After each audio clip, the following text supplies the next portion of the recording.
जय महाराज जी की सभी को। कोई पाप इतना बड़ा नहीं हो सकता, कोई पाप इतना बड़ा नहीं हो सकता जितना बड़ा यह पाप निवारक ब्रह्म ज्ञान है, जितना बड़ा यह पाप निवारक ब्रह्म ज्ञान है। आज का प्रखर प्रेरणा दृष्टांत है।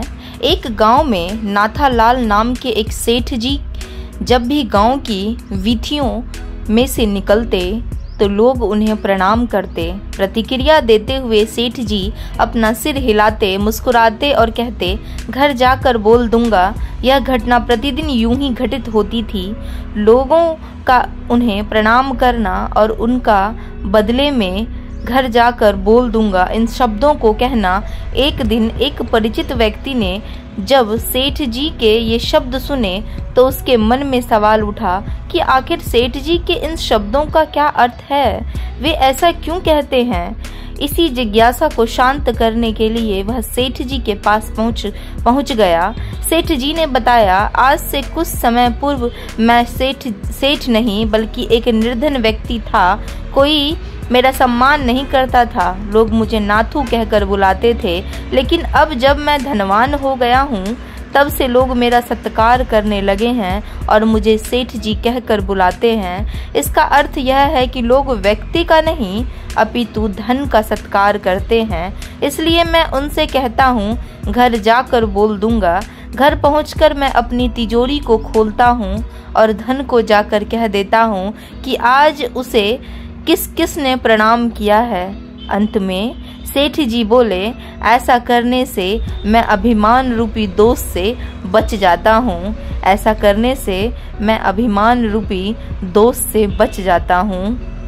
आज का विशेष अनुभव है, कृपाओं के लिए आभारी रहूंगी। मेरा नाम ज्योति भल्ला है और मैं बुराड़ी दिल्ली की रहने वाली हूँ। मैं गुरुदेव श्री आशुतोष महाराज जी की शिष्या हूँ। वह सदा उनकी कृपाओं के लिए आभारी रहूंगी। जीवन में एक ऐसा समय आया जब मैं बहुत बीमार हो गई थी। जब तक दवाइयाँ खाती रहती तब तक सब ठीक सा लगता, लेकिन उसके बाद बहुत प्रॉब्लम समस्या हो जाती। एक बार जब डॉक्टर को दिखाया तो उन्होंने मुझे एंजियोग्राफी टेस्ट लिख कर दे दिया। इस टेस्ट का नाम सुनते ही मुझे घबराहट होने लगी। फिर मुझे फीवर हो गया। दवाई खाकर मैं सो गई तो मुझे एक दिव्य स्वप्न आया। मैंने दिव्य स्वप्न में गुरु महाराज जी को देखा।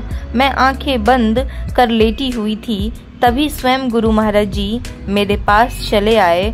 फिर गुरुदेव ने पिता की भांति मेरे सिर पर अपना कृपा हस्त रख दिया।